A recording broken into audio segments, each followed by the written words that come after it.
Buenos días, hermanos, ¿cómo están? Me da mucho gusto volver a compartir con ustedes el mensaje a través de esta red social y espero que salgan beneficiados y edificados con la palabra de Dios. ¿Verdad? El pasaje que vamos a leer es en Mateo 15 del 21 al 28 y el título del mensaje es Una fe que conquista lo inalcanzable. Una fe que conquista lo inalcanzable. Y voy a darle lectura. Saliendo Jesús de ahí, se fue a la región de Tiro y de Sidón. Y aquí una mujer cananea que había salido de aquella región clamaba diciéndole: Señor, hijo de David, ten misericordia de mí. Mi hija es gravemente atormentada por un demonio. Pero Jesús no le respondió palabra. Entonces, acercándose sus discípulos, le rogaron diciendo: Despídela, pues da voces tras nosotros. Él respondiendo dijo: No soy enviado sino las ovejas perdidas de la casa de Israel. Entonces ella vino y se postró ante él diciendo: Señor, socórrome. Respondiendo él dijo: No está bien tomar el pan de los hijos y echarlo a los perrillos. Y ella dijo: Sí, Señor, pero aún los perrillos comen de las migajas que caen de la mesa de sus amos. Respondiendo Jesús dijo: Oh mujer, grande es tu fe, hágase contigo como quieres. Y su hija fue sanada desde aquella hora. Mira, dice este pasaje que Jesús fue a la región de Tiro y Sidón. En el contexto, él estaba hablando con los fariseos, acababa de hacer un milagro de alimentar a 5,000 personas. Después llega a Genezaret y ahí sana a muchos enfermos. Y luego algunos sacerdotes van y le reclaman a Jesús y le dicen que por qué sus discípulos no guardan las tradiciones de los ancianos. Y Jesús les rebate también ahí. Entonces están teniendo una discusión ahí y se van. Los discípulos ven que los fariseos se enojan. Y Jesús quiere tener un tiempo de calma, un tiempo de tranquilidad. Y lo que hace es que se va a la región de Fenicia. ¿Y sabes qué? Llega a un lugar fuera de la nación de Israel. Y está caminando hacia un lugar tranquilo porque no quiere más tumultos, no quiere más escándalos y quiere tener un poco de paz. Y en ese trayecto que van ellos hacia una casa, viene una mujer y dice así, que saliendo de ahí fue a la región de Tiro y Sidón, y aquí aquella mujer cananea que había salido de aquella región clamaba diciendo: ayúdame. Mira, Jesús no solo enseñó que ningún alimento es inmundo, la visión que tuvo Pedro para que fuera a predicar a los gentiles. Pero también en esas enseñanzas no solo Jesús las compartió, sino que también practicó su enseñanza cuando fue a territorio gentil. En este relato dejó a Israel para ir a la región de Tiro y de Sidón.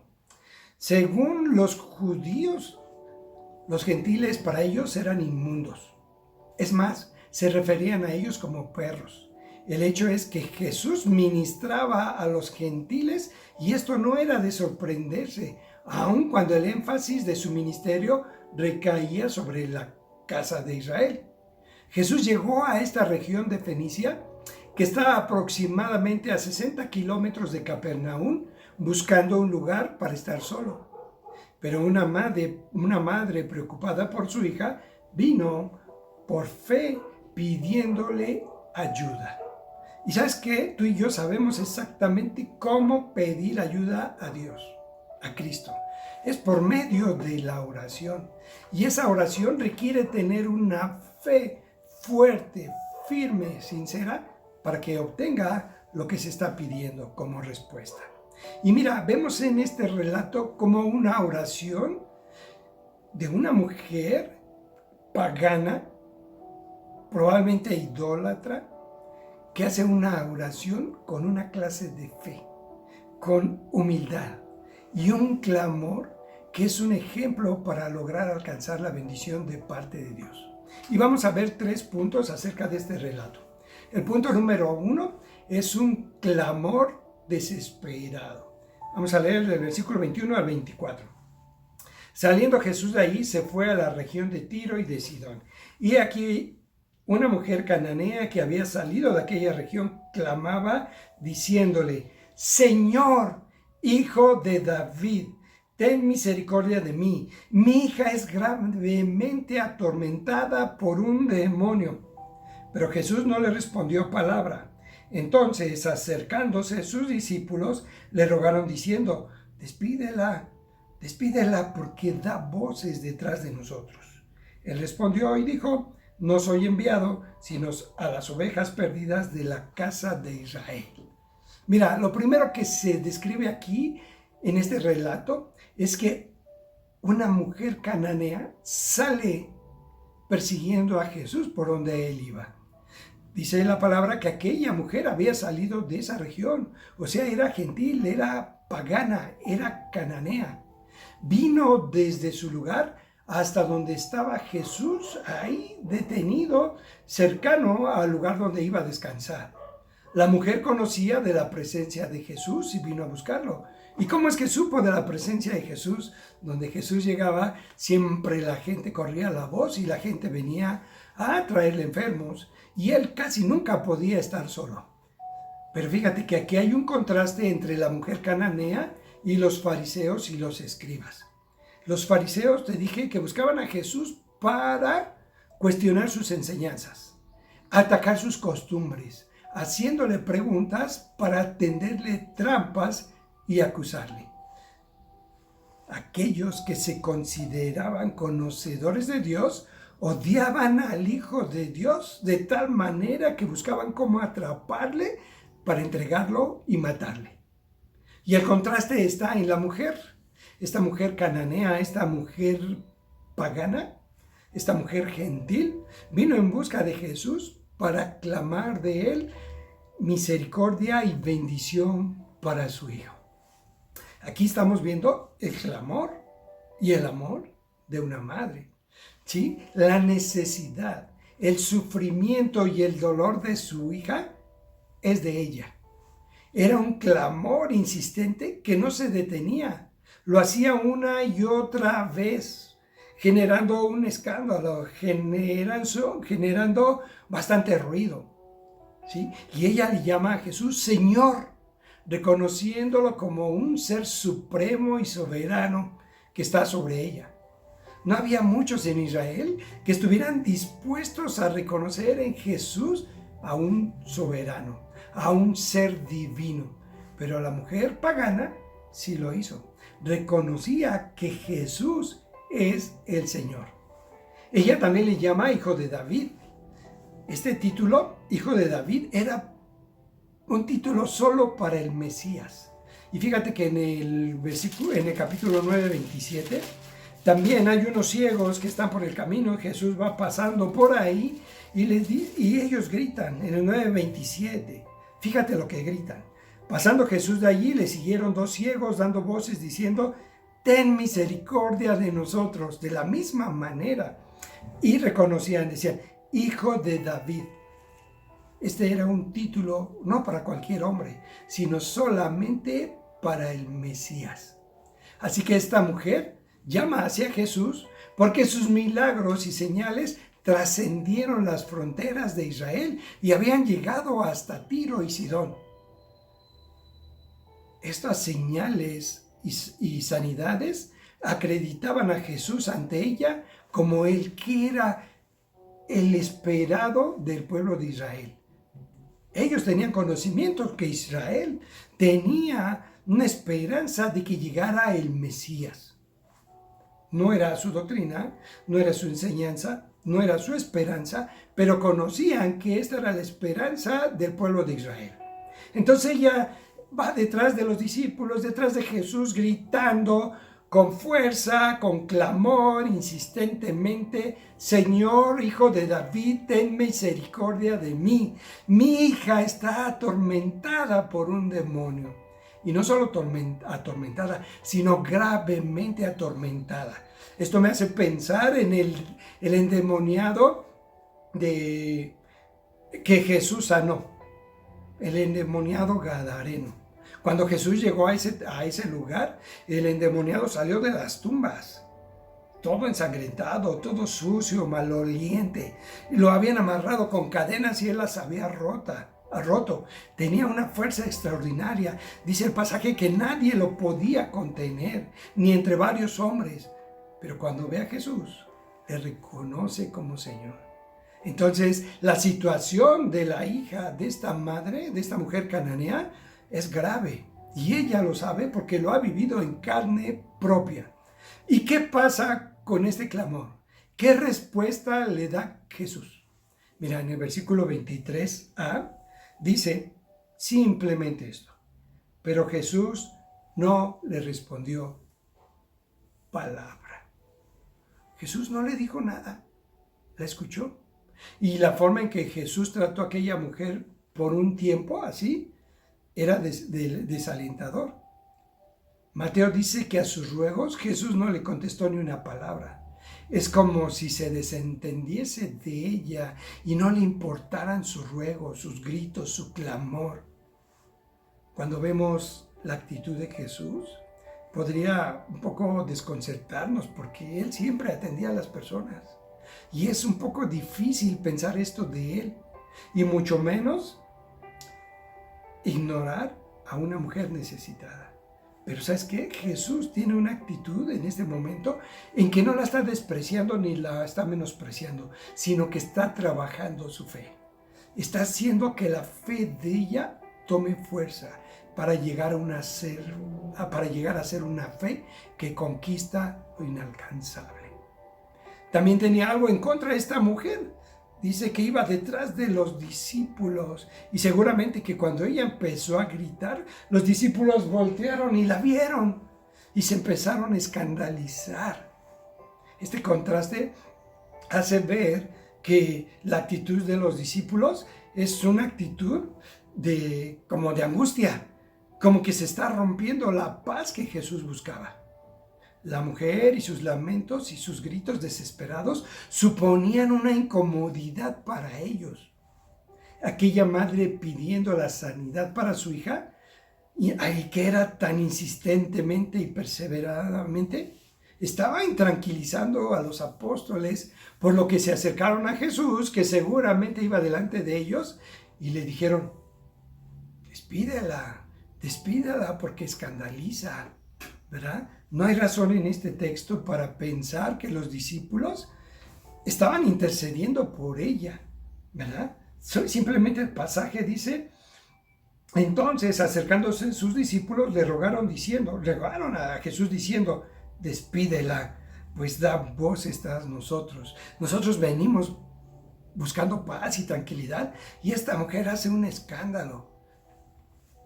Dile que se vaya.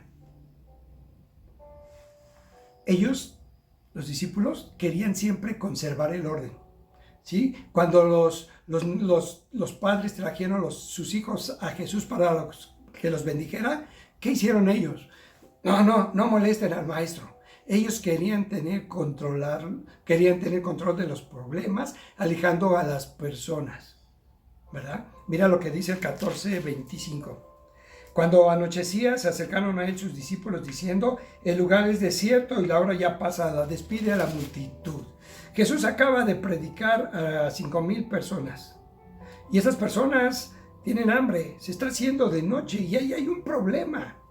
Y los discípulos quieren tener control de eso y le dicen a Jesús: despídelos para que se vayan a sus casas y que compren alimento por las aldeas.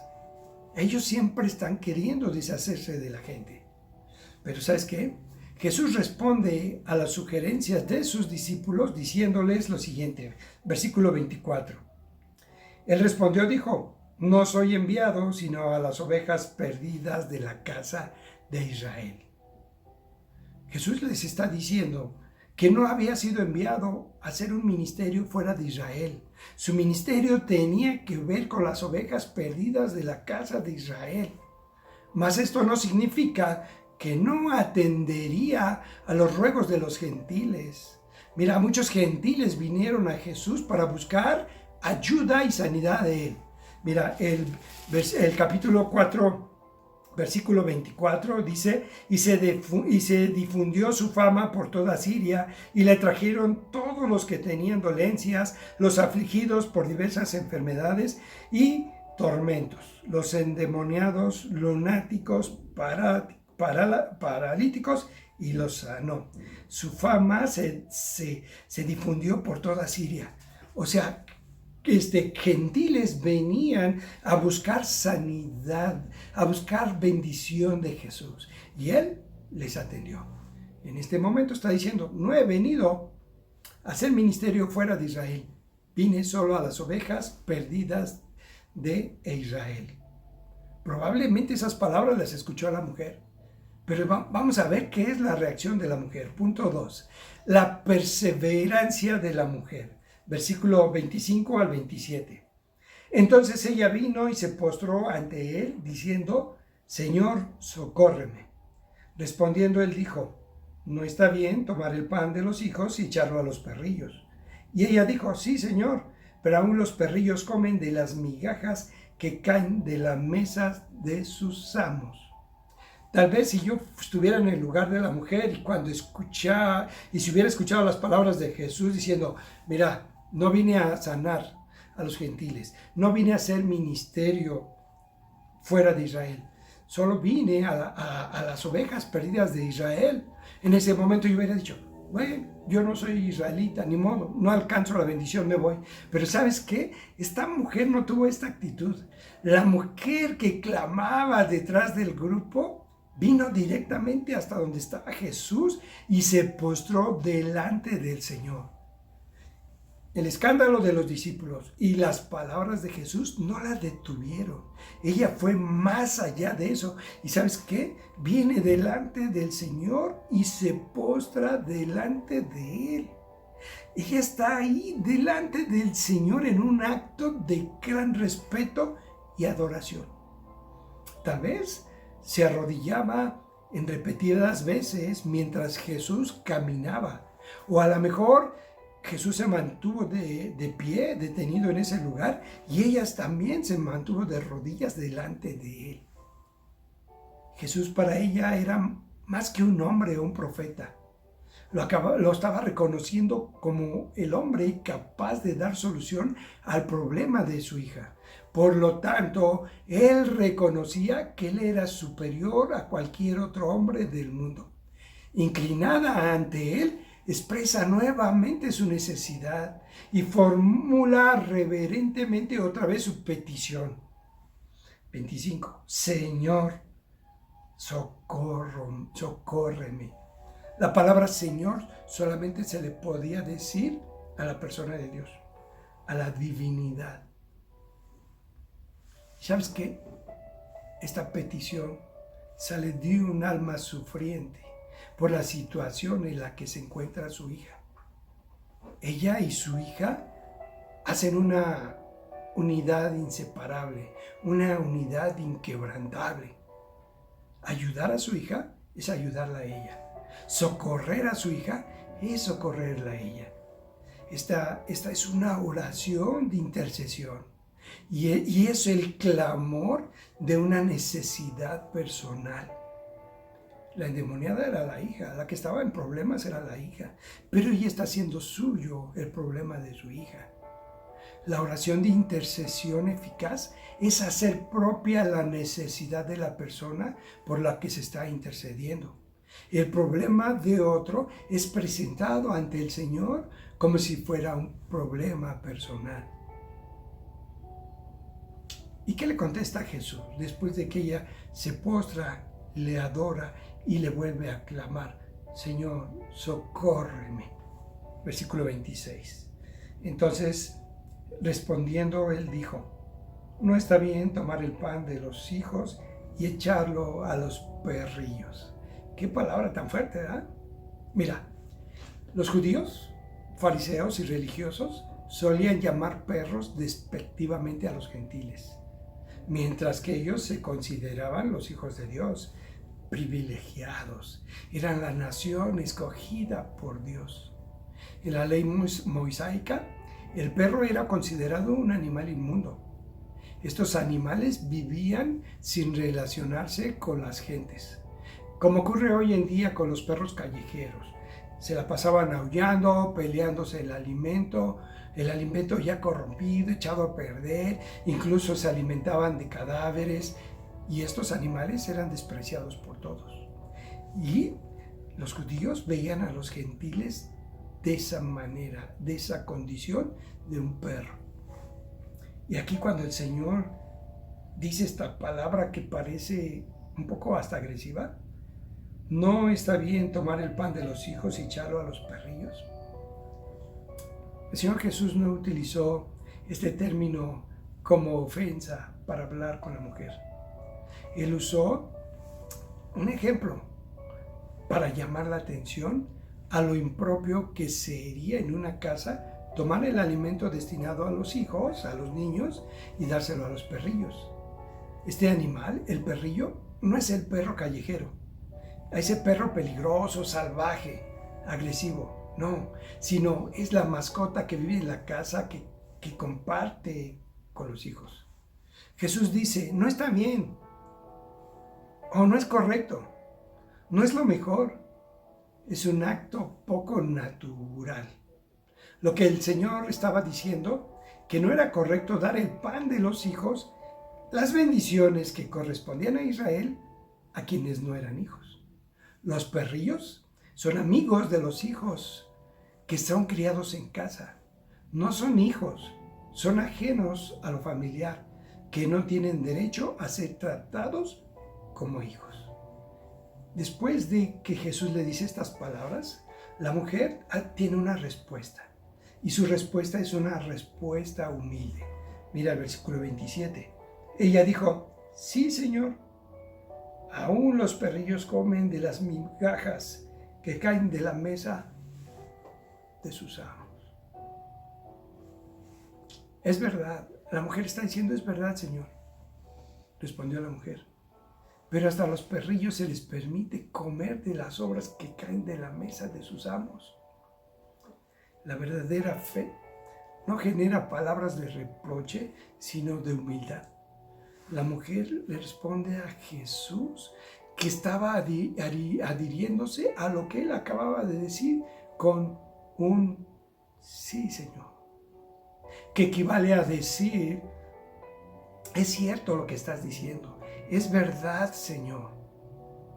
No contradice lo que dijo Jesús, porque en su fe ella entendía que los gentiles, entre comillas, los perrillos, no estaban lejos de la mesa de la misericordia de Dios, sino bajo de ella para disfrutar en ese tiempo las migajas que caían de la mesa.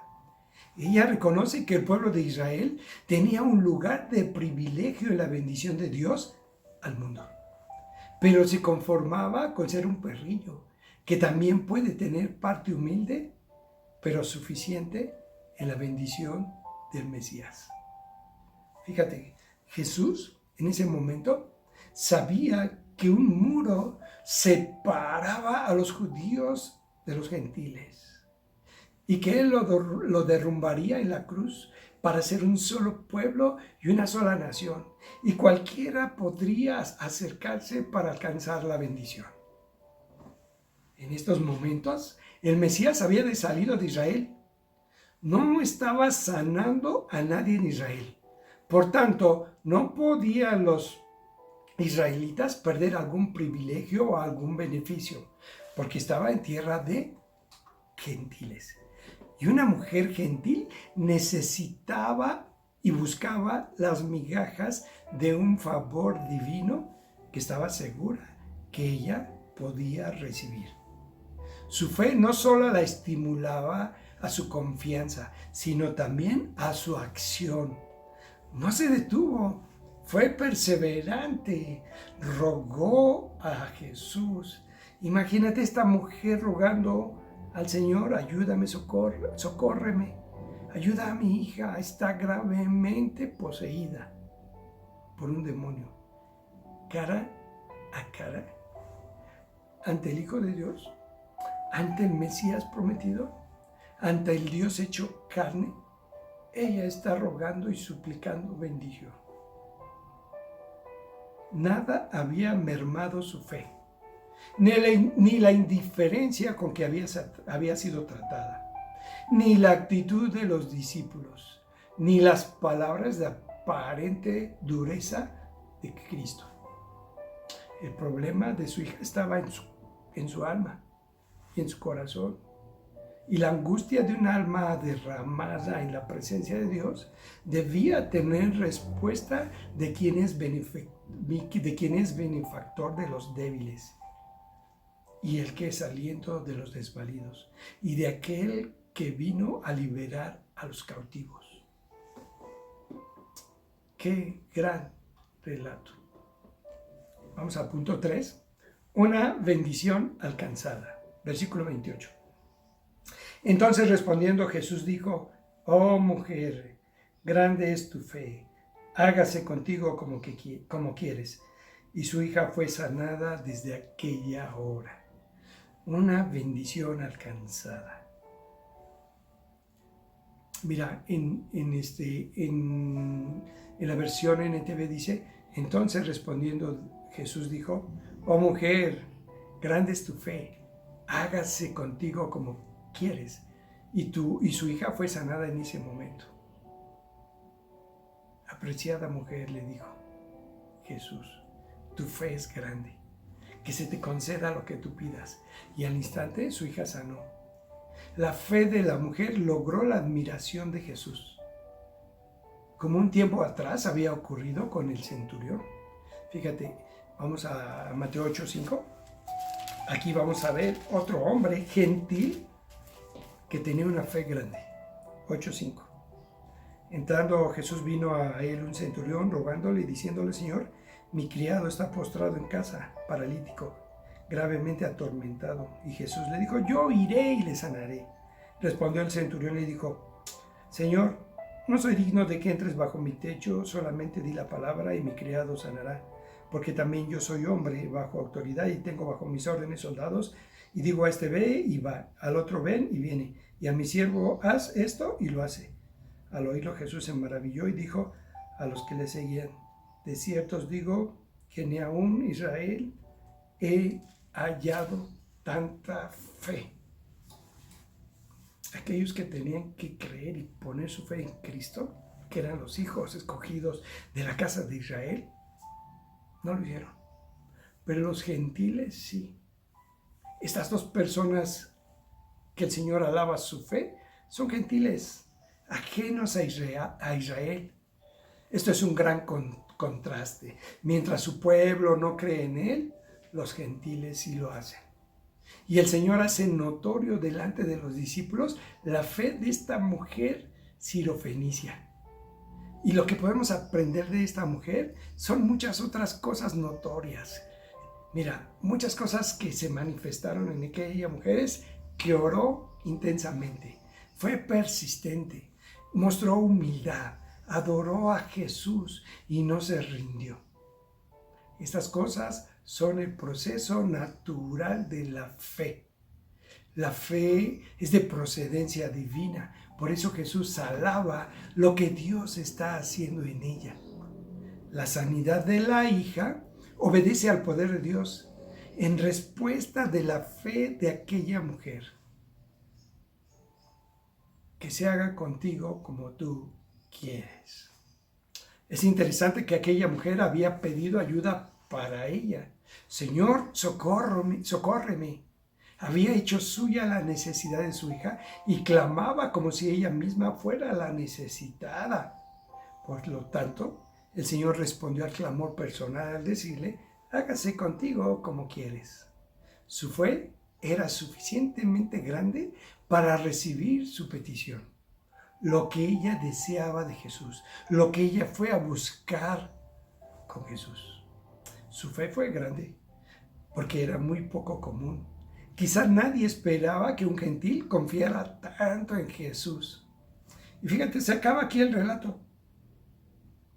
Y dice en el versículo 29, pasó Jesús de ahí y vino junto al mar de Galilea. Regresó a la nación de Israel. Pero ¿sabes qué? Dice que no hizo nada. Entonces Jesús salió de la nación de Israel, vino a Tiro y Sidón, una tierra pagana, gentil, y pareciera que nada más vino a una cita divina para sanar la necesidad de esta mujer y su hija que estaba muy afligida, y regresó a Israel. Seguramente Jesús, en su omnipotencia, sabía que había una necesidad tremenda en aquel lugar, y él acudió ahí, hizo su parte, llegó al lugar, y la mujer hizo su parte, fue a buscar a Jesús. No sé cuánto tuvo que caminar la mujer, no sé cuánto tiempo le tardó para llegar a donde estaba él y mostrar esa fe perseverante. Mira, vamos a concluir. Varias enseñanzas encontramos en este relato de Mateo. Mira, uno, aquí esta mujer oraba por sus hijos. Y aquí podemos encontrar esta enseñanza, cómo orar por los hijos. Los que conocen realmente a Jesús y saben de su gracia y misericordia deben llevar a Él en oración a sus hijos. Esta oración debe ser continua e insistente hasta alcanzar de Dios la misericordia demandada. Hoy nuestros hijos, los hijos de los creyentes, tienen que salir al mundo. Están en riesgo, están en tentación. Pueden caer esclavos del mundo, del pecado. Por eso los padres deben orar por fe con sus hijos, como si el sufrimiento, las tentaciones, las pruebas de los hijos fueran propias. 2. También vemos cómo hacer una oración de intercesión efectiva. En la oración de intercesión se tiene primero que sentir el peso de la carga de aquel por quien se intercede. Tienes que sentir el peso. Cuando alguien está enfermo, cuando alguien está necesitado, cuando alguien está triste, cuando alguien perdió un familiar, cuando alguien perdió su trabajo, cuando alguien está enfermo, tú tienes que sentir lo mismo que él para poder interceder por la persona. Tienes que hacer esas cargas, esos sufrimientos tuyos, personales. Porque, ¿sabes qué? Jesús hizo lo mismo. Jesús, el Hijo de Dios, hizo por nosotros lo mismo, tomando sobre él, nuestras cargas para obtener por su obra libertad para quienes éramos esclavos del pecado. Jesús tomó nuestras cargas y las llevó a la cruz, y Él pagó por ellas como si fueran de Él. La tercera enseñanza es la perseverancia en la oración. La mujer cananea no desistió en su clamor a pesar de los obstáculos que tuvo enfrente de ella. Mira, el maltrato que recibió, la actitud de los discípulos que se escandalizaron y los inquietaba y fueron desconsiderados con ella, y el rechazo de Jesús por ser gentil. Fue un rechazo momentáneo. Número 4, la humildad ante el Señor.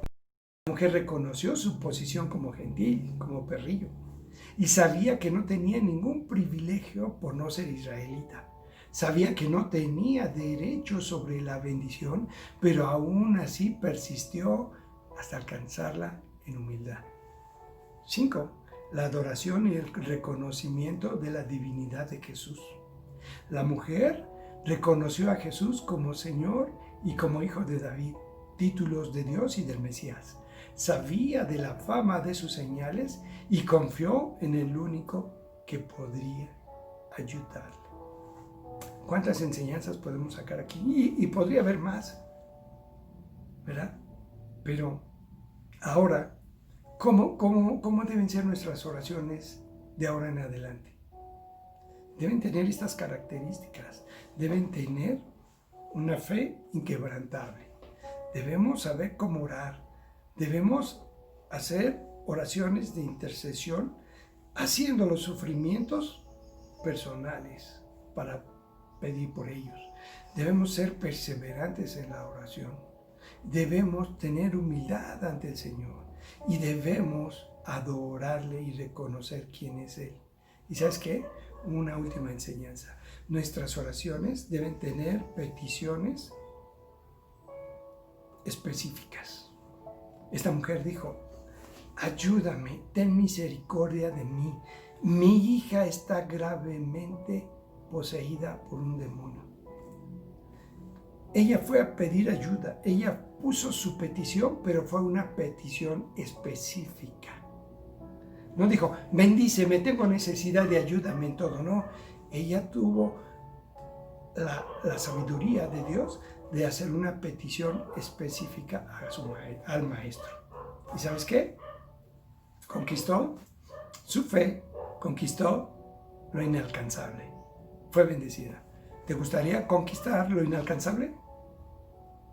¿Te gustaría que en tu oración la respuesta fuera: oh, querido hijo, cuán grande es tu fe, hágase contigo como quieres? Y viene la solución al problema, a la enfermedad, a la angustia, al dolor, a la necesidad más grande. ¿Te gustaría escuchar esas palabras? ¿Por qué no haces tuya y hago mía este ejemplo de oración de esta mujer cananea, gentil, considerada perro por los gentiles, por los judíos? Espero que nuestra oración a partir de hoy tenga estas características y podamos conquistar lo inalcanzable. Vamos a orar. Señor, gracias te doy porque a través de tu palabra y en este relato de la mujer cananea, cómo nos enseñas grandes cosas. Y también nos confrontas, Señor, porque Santiago dice: pedís y no recibís porque pedís mal. No sabemos pedir. Y a veces pedimos para nuestros deleites. Pero esta mujer, que no era parte del pueblo de Dios, que no tenía la ley, que no tenían enseñanzas religiosas, que no se hablaba nada de ti, supo cómo orar. Y supo cómo alcanzar lo que ella necesitaba. Nadie le podía ayudar. Nadie le podía auxiliar. Nadie le podía socorrer. Y tú fuiste a donde estaba ella. Y eso me hace pensar que tú estás cerca. Que tú estás cerca de nosotros. Dice la palabra: buscad a Jehová mientras pueda ser hallado. Acercaos a Dios y Él se acercará a vosotros. Ayúdanos a tener esta clase de fe para conquistar lo inalcanzable. En este tiempo hay mucha enfermedad y mucha mortandad, Señor. Y nos escondemos, nos encerramos en casa para no enfermarnos. Tal vez deberíamos orar con esta fe que la mujer nos ha dado de ejemplo. Ni siquiera los israelitas, tu pueblo, la nación elegida, tenía esa fe. Y a veces nosotros los cristianos también nos hace falta creer en ti, depositar nuestra fe genuina, nuestra fe firme, esa fe fuerte, aunque sea como un grano de mostaza, para alcanzar lo inalcanzable. Gracias te doy, Señor. Gracias te doy por tu palabra y bendice a tu pueblo. Y que podamos confiar, depender solamente de ti en todo tiempo. Y reconocer también nuestra posición delante de ti y nuestra condición. Pero aún así, Señor, si rogamos, si clamamos con fe, tú escucharás nuestras oraciones y tendrás misericordia de nosotros. Te agradezco este tiempo en el nombre de Cristo Jesús. Amén, amén y amén. Muy bien, hermanos, terminamos la predicación de este día y pues solo quiero decirles que Dios les bendiga. Creo que ya estamos más cerca del final. En cuanto podamos reunirnos, nos estaremos reuniendo en la casa de Dios. Ya tengo deseos de verles, de estar en su presencia, de estar en la iglesia adorando al Padre, todos juntos. Pero mientras llega eso, cultivemos una fe que alcance, que conquiste lo inalcanzable. Dios les bendiga.